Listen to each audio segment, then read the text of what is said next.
Okay, so today we're starting section 3 of Sefer HaKuzari, right? Well, previously we've been dealing in section 1 with the absolute foundations of basically a comparative between Judaism and other religions. That's how we started. Um, what is our basis for following the covenant? And we went from all other claims to like a universal God and universal understanding or universal truth, right? To our own experience, direct experience and encounter with God at Ma'amad Har Sinai. And then we went into what is revelation. And in section 2, we actually went into how revelation itself kind of uh, is manifest in the laws that we practice and in the wisdom of God that we see around us in the world and throughout history. The actual history of the Jewish people is itself, on one hand, revelation, and two, it's like proof of the revelation that our history follows through with the prophecies of God. Now in section 3, again, after the King of Kuzar has already converted to Judaism, he wants to understand not just what a Jew believes, but what does it mean to be a good, observant, obedient Jew. All right, so that's what he starts off. He ended last section is a question of the Kuzari, right? This has been enough to show me the remarkable depth and precision of the Hebrew language, right? We even spoke about how the language and the language of the Torah is the language of revelation. I would now like you to describe what, in your view, constitutes a true servant of God. After that, I wish to hear your arguments against the Karaites. Okay, so he's going to go into Torah Shebichtav and Torah Sheba'al Peh, right? But now we are going to focus on what is the true servant of God. And so the Hacham, he responds to him in our view. By the way, this section, at least today's class, actually has a lot of text in it, quite a few pages. Some of it is a bit redundant, some of it I cut out, but some of it I didn't cut out, but it's a bit redundant. But some of the things here are so important that even though it's redundant, I had a hard time minimizing it and cutting it out. Okay, so it says, in our view, a servant of God is not someone who withdraws from the world, right? Like the monks, right? In other religions, the true servant, the true how do you call it? The representative of God is someone who's completely detached from our everyday life, and he completely withdraws from the world. He becomes a burden to it, right? Maybe he lives in poverty and now needs to be supported by the people, right? Or allowing it to burden him, right? Because I don't know, he dresses in harsh clothing and he fasts all the times, and so now he's burdened by the world, right? So no, that's not a servant of God in Judaism. Nor is he one who despises life, which is itself one of God's greatest gifts. We believe God put a beautiful world in front of us in order to enjoy it, not to abstain from it.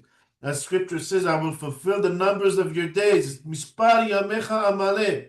Says, I want you to enjoy this life, have a full life. You shall live long. On the contrary, he loves the world and values a long life. I remember one time my father asked my rabbi, he was a bit confused before Pesach, regarding all the different minhagim concerning what is kitniot, because most Faradim don't eat kitniot, but some Moroccans there's some sorry, most Faradim do eat kitniot, but some Moroccans there are certain kitniot that they do and they don't. So he went to my rabbi, who's not Moroccan, and he asked him. He says, "I'm confused. What are the things that we can and can't eat?"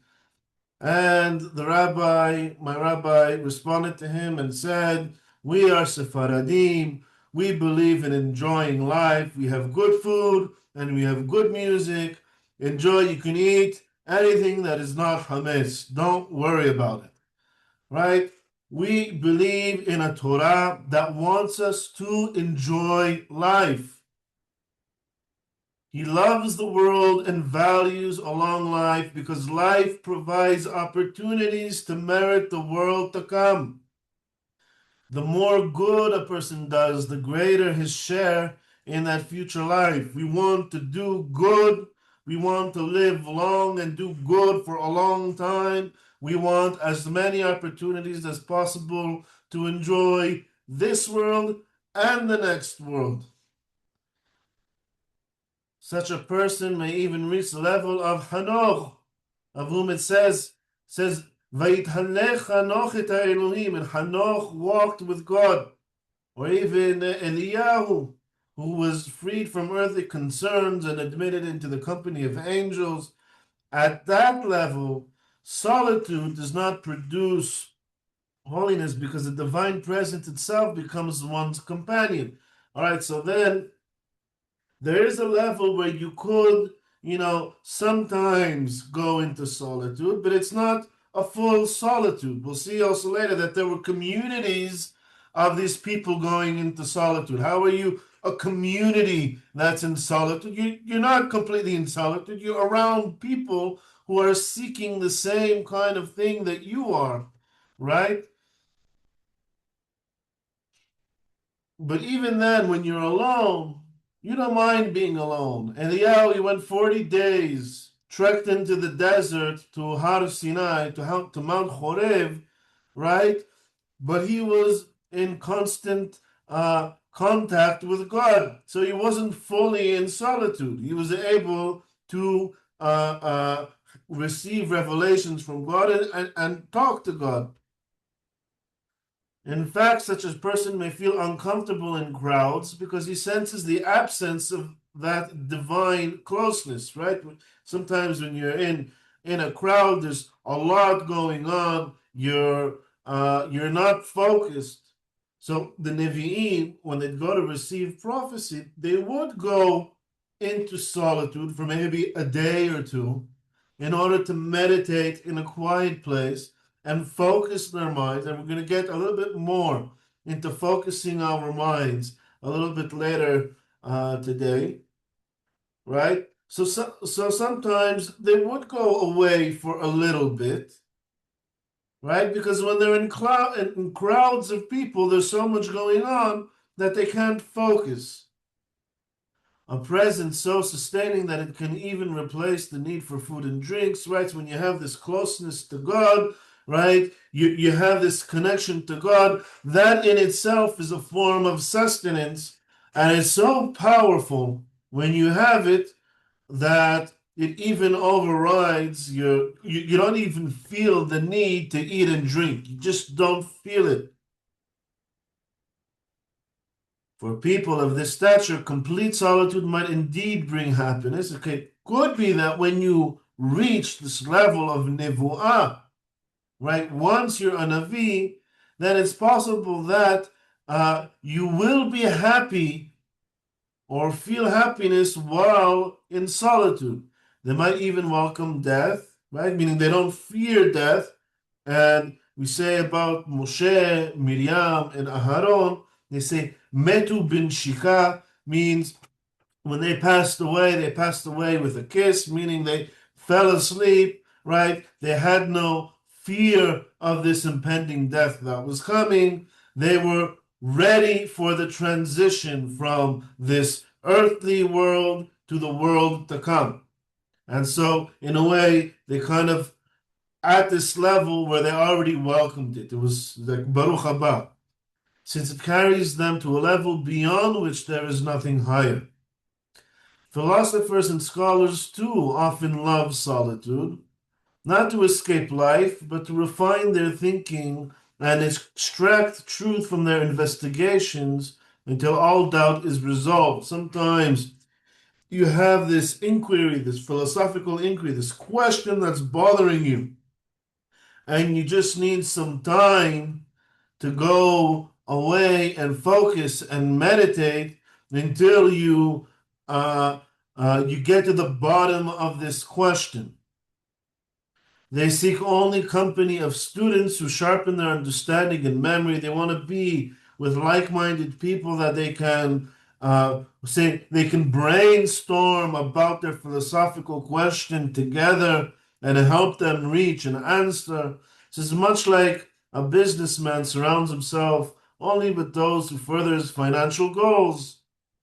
Right? So same way in business, you have people, rich people like to hang out with rich people. They go to rich people events so they can network with other people who have different businesses that they can, complement each other's businesses with.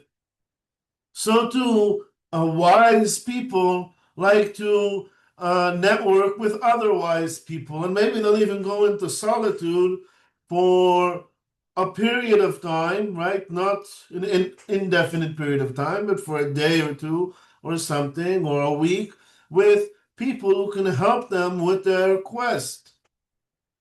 This was the level of Socrates and others like him. So some of the philosophers were also like this, that they went into solitude in order to meditate on some sort of issue, and then they went back.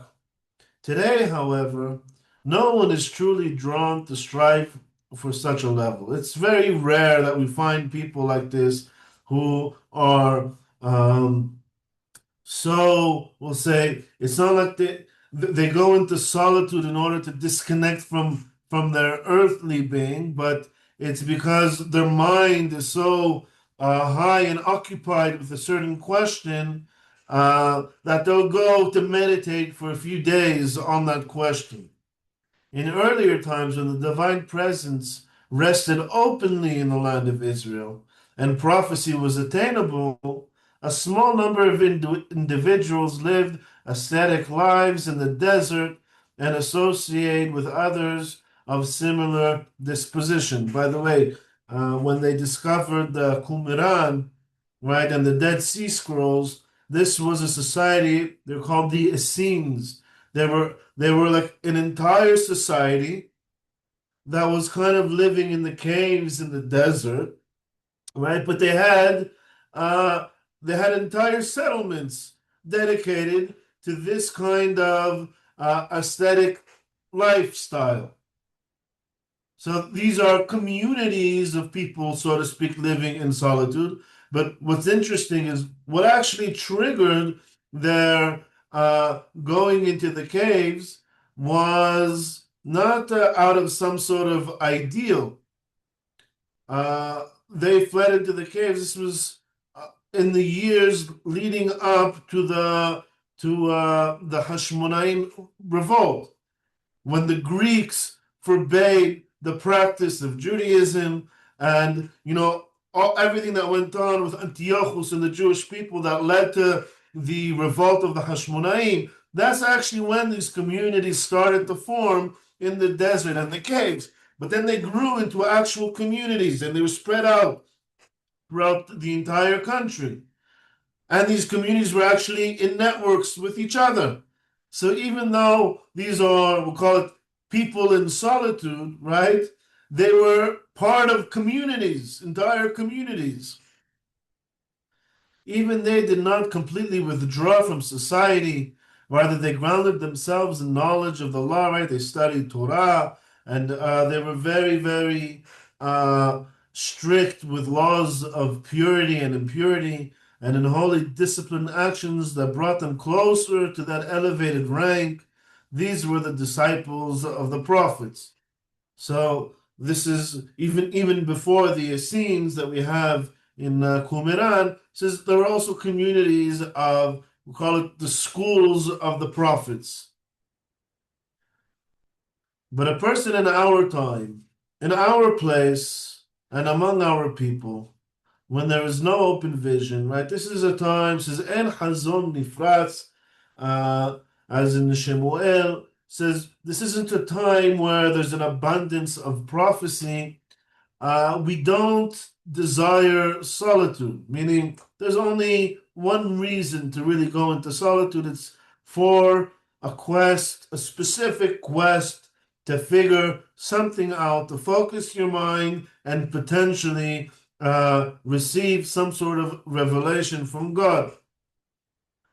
But at this time, where there is no abundance of prophecy, you won't see any of us behaving in this way. When the desire for deep study is weak and natural aptitude is lacking, who nevertheless retreats into ascetic isolation brings upon himself only suffering and illness of both his soul and his body. But now, right, if you haven't ascended to this prophetic level, going into isolation is bad for you. It's bad for you physically, it's bad for you psychologically, right? And it'll corrupt your soul. It's bad for you spiritually as well.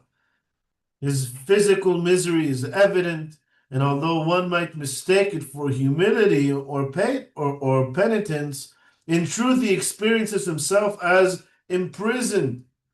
He grows weary of life, not because of delights in solitude, but because he is repelled by confinement and pain. Right? You need to be on a very high level, one where basically, even when you're in solitude, you're not actually in solitude because you're interacting with God. Right? Only then can you actually go into solitude and it won't be harmful for you. One of the worst punishments, right, that prisons give is solitary confinement, and that can completely drive a person insane. I remember when it was a very difficult thing to get used to at first, right? When I was in the army, we were taking up posts on the northern border of Syria and Lebanon, and we were a small post. And we had a few guard posts overlooking the border, and you would go up for 8 hours a time by yourself. And it's like when you first have to spend 8 hours a day completely by yourself in one place, at first you start to go a bit crazy, but eventually you get used to it. Uh, Eventually, there's times where actually you enjoy it. There's also I was there at a beautiful time of year, so we had really some of the most beautiful views on the top of the Hermon.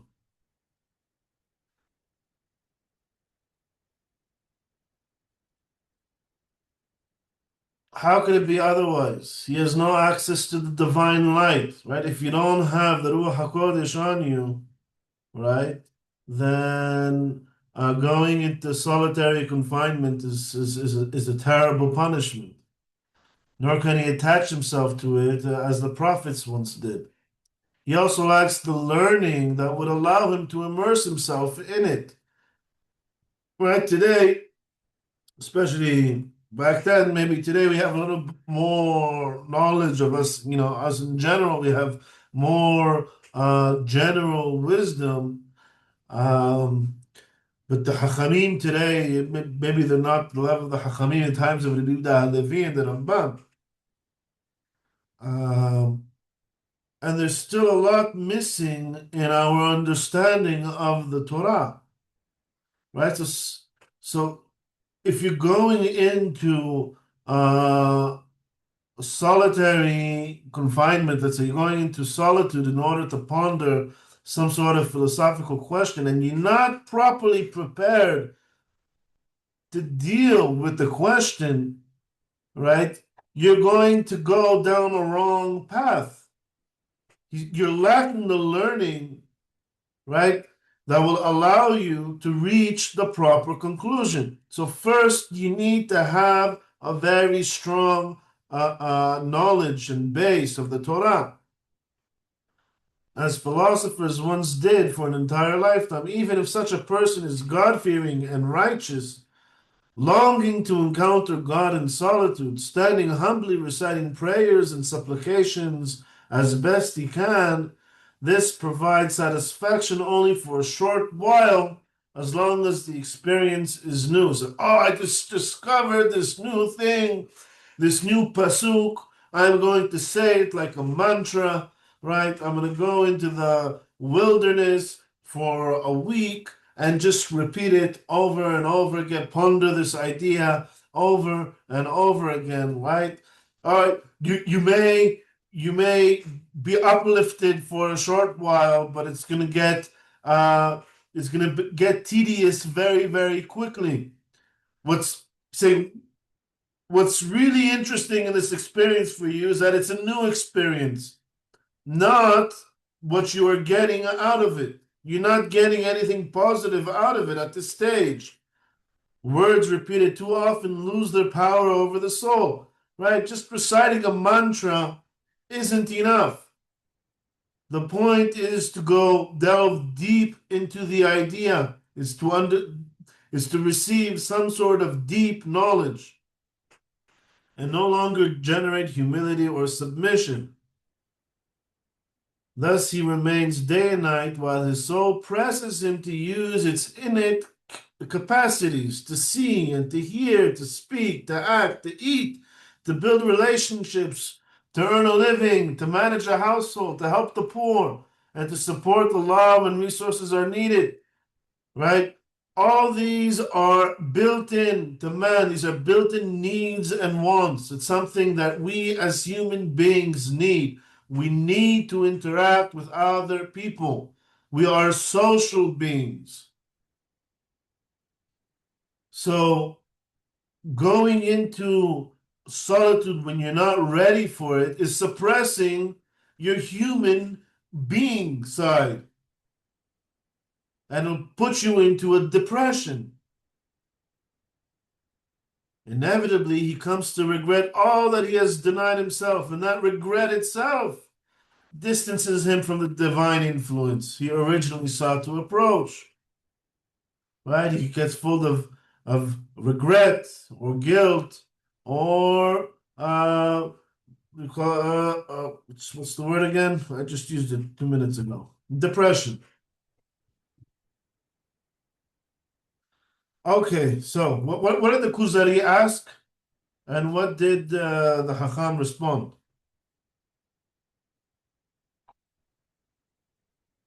Kuzari said, "Tell me the ways of the righteous Jew."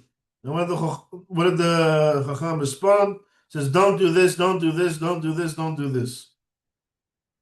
So what do I do? Describe for me the ways of life of one of your pious men today.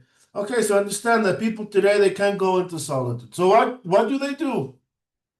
What is the way of the pious man? These saints, saint whatever, right? How do they behave? It says, a pious person is he who guards his country. He's a countryman. He's a leader of the nation. One who provides its inhabitants with everything they need. He is perfectly just. He wrongs no one and gives no one more than his proper share. Because of his fairness, when he later requires their cooperation, they respond willingly. When he commands, they act. When he forbids, they refrain. So now he's jumping to the other extreme in a way. He says, well, the pious people, who are the pious people? Those who are regarded as pious in all other religions are those who completely, right, disconnect themselves from society. What is the Kuzari saying? He says, no, disconnecting yourself from society is a horrible thing to do. What is the true pious person? He's the leader of society. He's so immersed in society, he's able to judge them, right? He understands the ways of man because he's completely, intimate and interacts with them. He's able to lead them. He's able to inspire them. Says, I asked about a pious man, not a ruler. Says, the pious man is a ruler, but one whose kingdom is himself. Ah, so he says, he is the ruler, right? But before you go out and change the world, right, you need to first have your own self-discipline. How do you rule yourself? How do you govern yourself? But one whose kingdom is himself, his senses, mental powers, and physical faculties obey him because he governs them with discipline and balance. As scripture says, one who governs his spirit is greater than one who conquers a city. It says, Tov erech apayim migibor. Says someone who has, he has patience, right? If you're wrong, you don't react right away. You don't react out of, or basically, you're not reacting to something that happened to you, but you're able to judge a proper response to something that happened to you. It says, Tov erech apayim gibor, someone who has this patience and he's able to evaluate what he's doing and not just react, right, is greater than a hero. Tov erech apayim gibor umoshel berucho, and someone who governs his spirit, miloched ir, is greater than that who's able to capture a city. Says he is fit to rule others precisely because he rules himself with justice, right? So if he has self-control over himself, right, then controlling others won't corrupt him so much. He restrains his passions, not by suppressing them entirely, but by keeping them within bounds and giving them their proper share. Right? So everyone has passions. Those who go out into the desert and into solitude, they suppress their passions. They don't express them in kosher ways. Right? God created these passions within us. Suppressing them is wrong. However, there are appropriate ways and inappropriate ways to express them. He gives all his human needs what they need, but not in excess and not suppress. Food, drink, cleanliness, and rest. He restrains his anger, yet allows it enough scope to engage in intellectual inquiry, meaning criticism, right? What we would call, I guess, what's the word? The opposite of disagreeableness. He has a level of disagreeableness, means he doesn't get angry at people necessarily, but he's able to evaluate ideas critically. Worldly morals and moral rebuke when necessary. If someone does something wrong, right, he doesn't just go along agreeably with it. He'll put the person in his place and rebuke him. He gives the senses their due, using hands, feet, and speech to require by need, as required by need or purpose. The same applies to sight and hearing, right? You need to also control what you look at and what you see, and also what you hear. You don't want to listen to Lashon Hara, you want to listen to words of wisdom. And the inner faculties that allow them. Imagination, understanding, thought, memory, and above all, the will, right? It says here, the will directs all these faculties, yet it itself submits to the guidance of the intellect. Those of you who studied the Shemona Perachim with me, the 8 chapters, Maimonides' introduction to Avot, the 4th chapter, after he discusses all the different functions of the human nefesh, he says all of them need to be subjected to the governance of the intellect, right? Your intellect decides for you what's good to listen to, what's good to look at, right? What foods are good for you, what foods are bad for you, and you should stay away from, right? So even your imagination needs to be governed by your intellect. And we'll see what that means soon. None of these powers is allowed to overstep its role or intrude into the domain of another.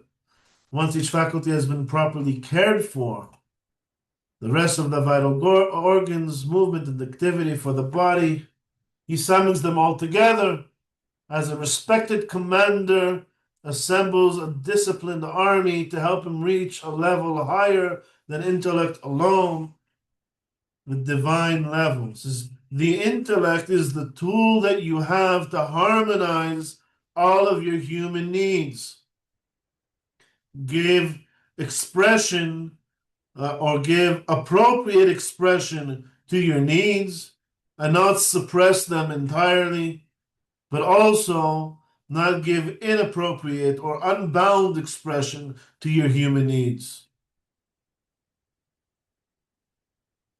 He organizes his inner world just as Moses arranged Israel around Mount Sinai.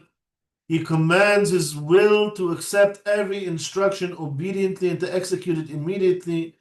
Right? He has control. We're going to get into how you do this, right? Well, today we would call mindfulness and awareness. He has such a high level of awareness.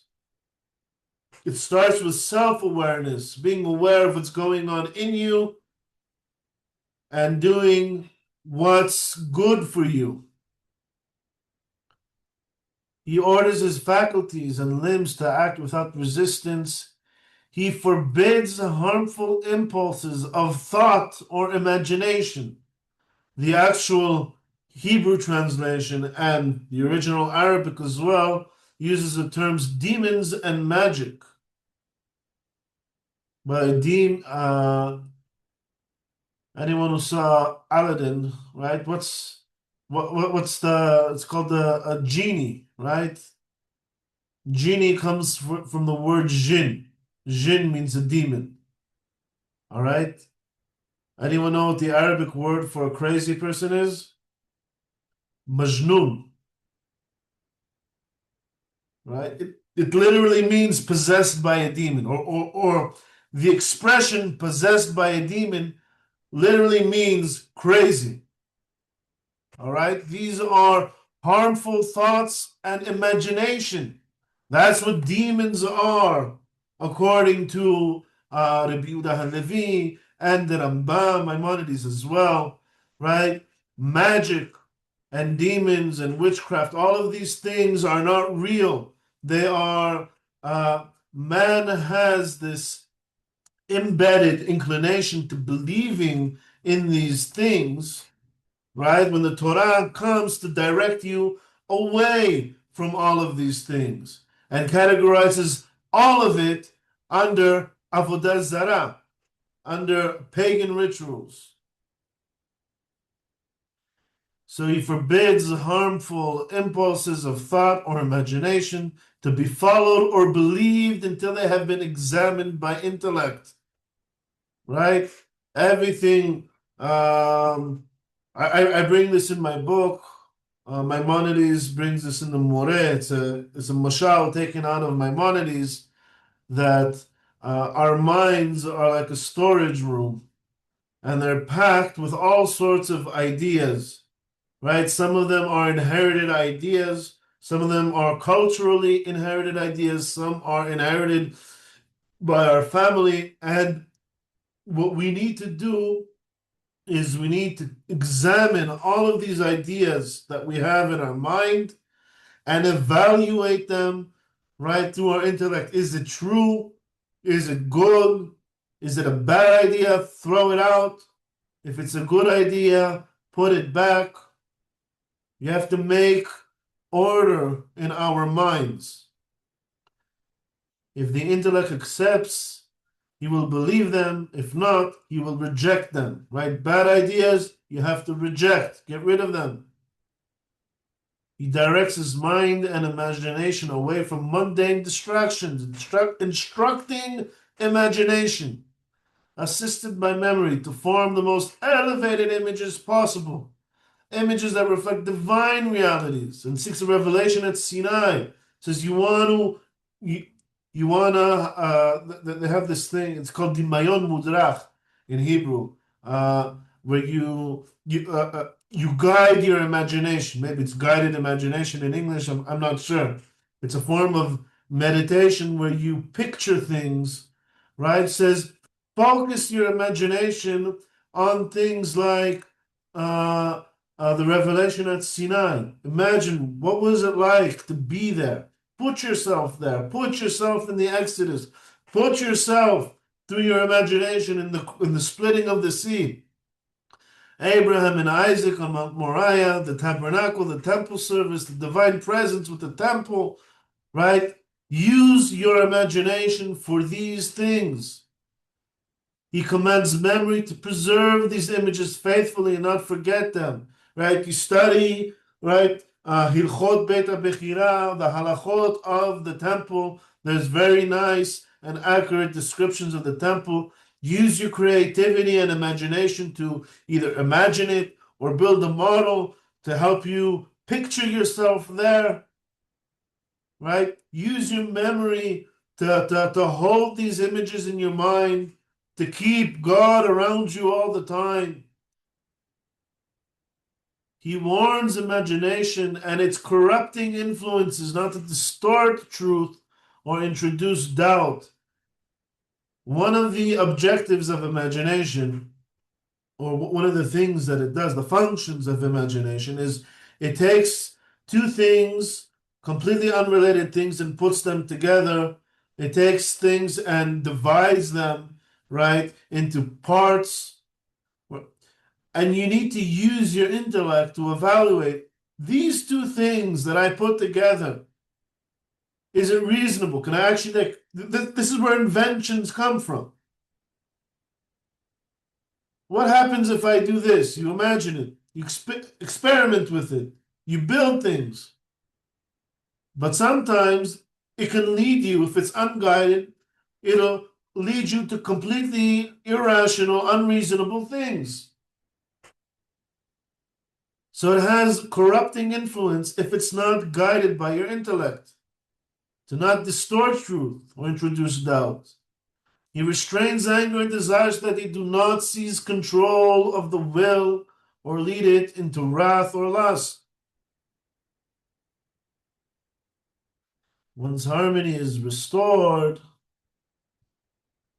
he will energize all the faculties to obey with eagerness, joy, and discipline. They stand without fatigue when required, bow when commanded, and sit at the appropriate time, right?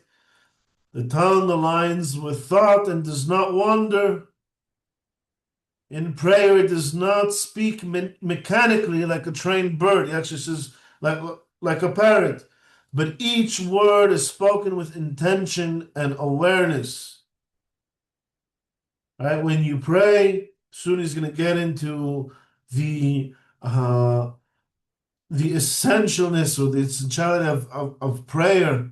It's this sacred time that you have where it's just you and God. You take a pause from your busy day, right, to focus on your relationship with just you and God. Don't waste the Rambam in the Moreh. He regards it at the same esteem. Says, don't waste this time just muttering words like a parrot. The tongue aligns with thought and does not wander. Don't let your thoughts wander. There's this, joke. Why are Jews so good at business? It's because they have 3 prayers a day to think about their business. Right? Don't let your thoughts wander. Focus on the prayer. The words, right? The words are there to direct your thoughts.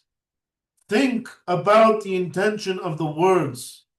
Think about the prayer. In prayer, it does not speak mechanically, okay? But each word is spoken with intention and awareness. This is as new age as you can get. 900 years ago. This moment, prayer is the core and fruit of his entire day. All other hours are merely the path leading towards it. Some people live from meal to meal, right? So there's that well-known quote of Garfield, I fast between meals, right? Other people, their peak of their day is their prayer. It says you should strive so that the peak of your day is prayer, right? Each prayer sustains you, like a meal sustains you until the next meal. A prayer sustains you spiritually until your next prayer. He anticipates it eagerly because during prayer he resembles the spiritual beings and rises above mere animal existence. He says, when you are in prayer, what prayer is, it's like prophecy, just the opposite.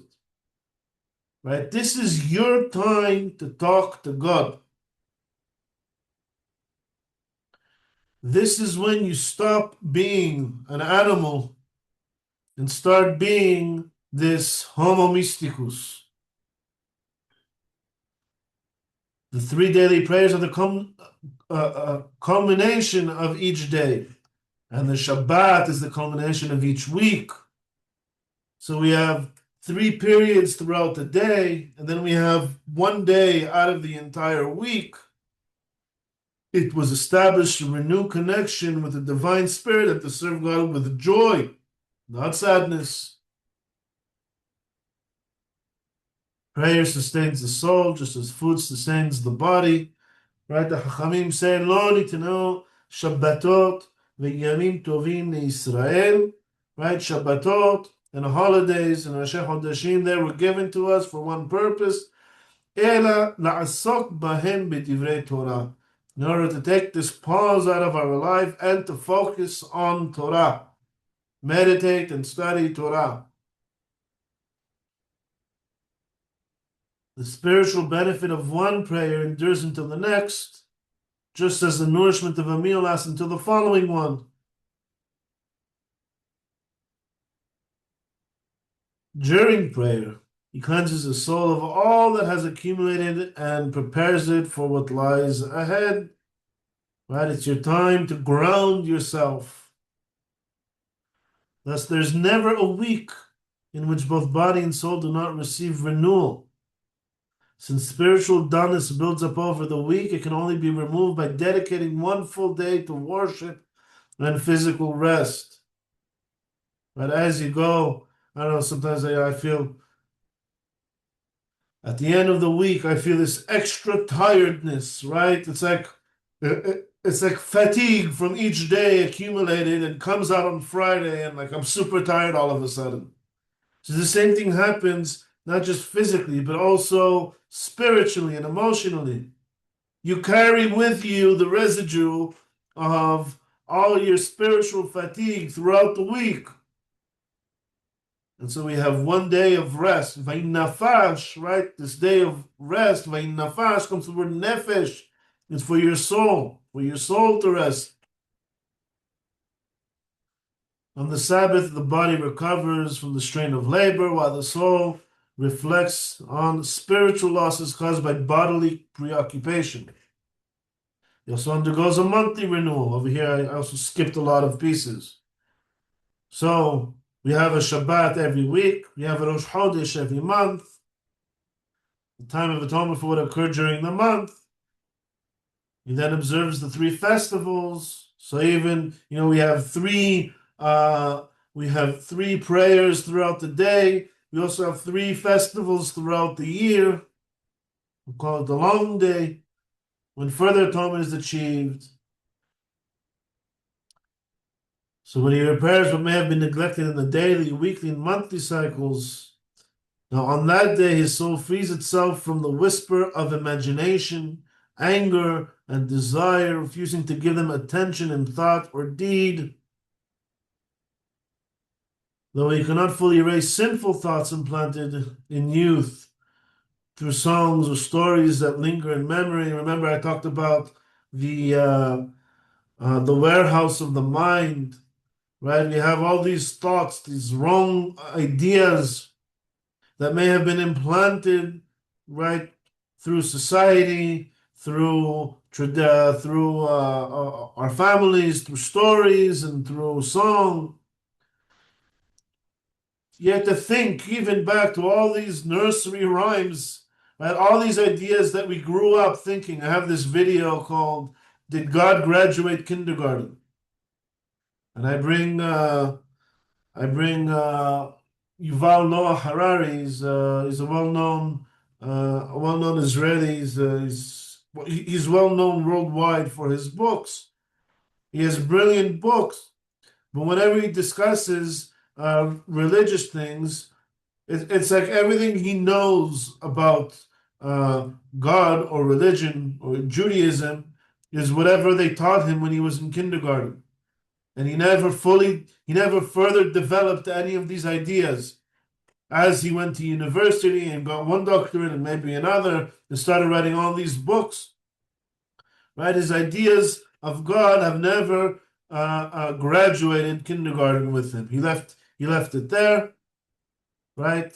We have to go back to all of these ideas that we've been told since we were kids and evaluate them, reevaluate them with our more mature understanding of the world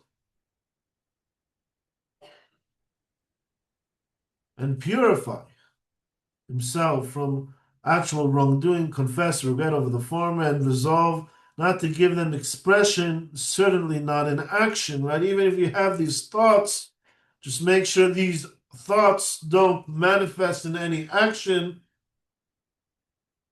This is the point of the fast days that we have.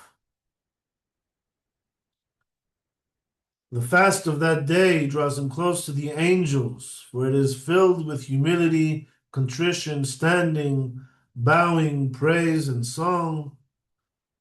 Right? He was talking about Yom Kippur.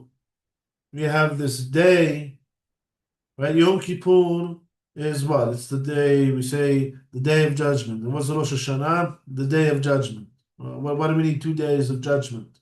Okay, so one is the day of judgment, one is the day of atonement. All right, but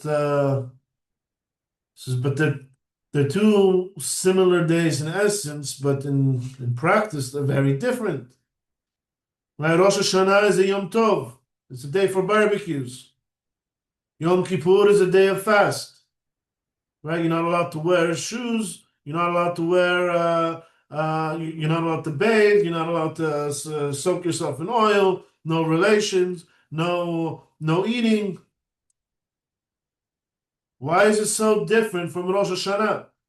There's a Yom Tov. Yom Tov is supposed to do anything that makes your body happy. Right? It says, because this is the one day a year. Remember, we started talking about the person who separates himself, right, goes into solitude. This is our day of solitude, one day. Rosh Hashanah is 2 days, right? Yom Kippur, right? For every 2 days, right, that you indulge your bodies, you can take a day of solitude.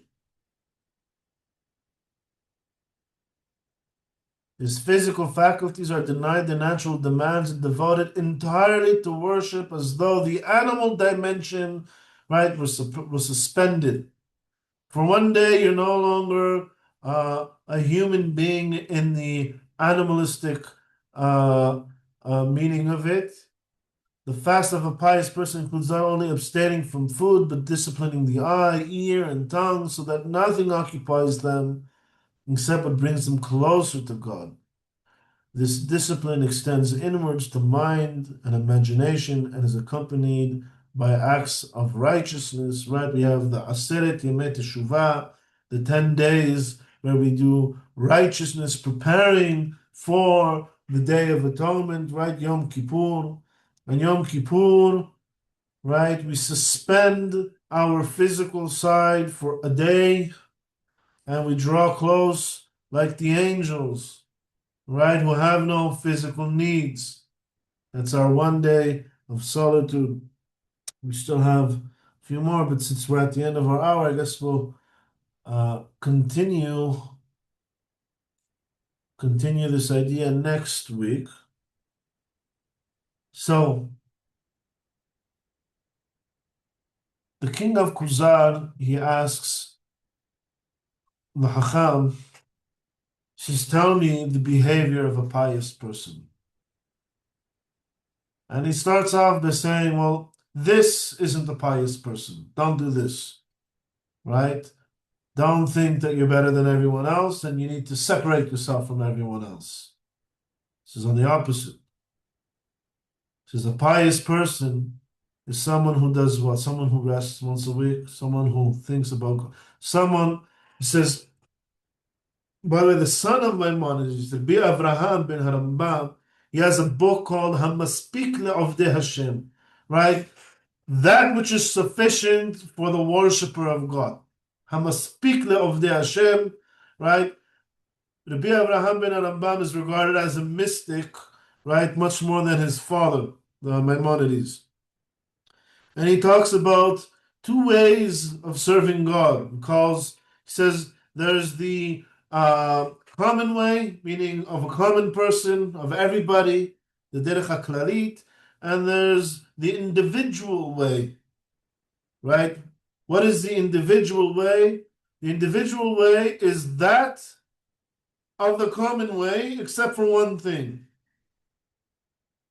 Says the pious person does everything that anyone else needs to do. However, says he does it with a lot more intention and awareness of what he's doing. Everyone needs to go to tefillah. The pious person, he does his tefillah with kavanah. He pays attention to what he's saying. He does a mitzvah, he pays attention to what he's doing. He eats something and says a beracha, he pays attention to what he's eating, he says the right beracha, and he stops for a sec. The difference between a pious, a tzaddik, or a hasid, and any one of us is that he does everything that we do just on a much deeper level. He has more governance over himself because he has more awareness. So not only is he not separated from the rest of us, right? We, the rest of us, elevate him as a leader. He is the most, he's the most in it with us. Doesn't separate himself from us. He lives our lives on a much deeper level than we do, everything we do.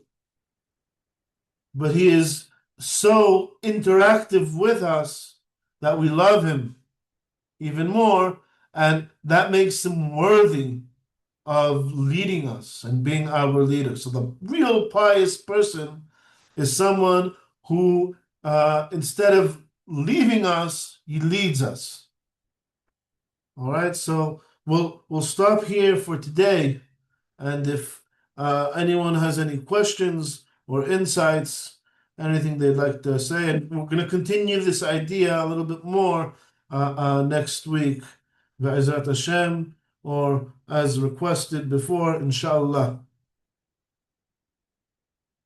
Inshallah.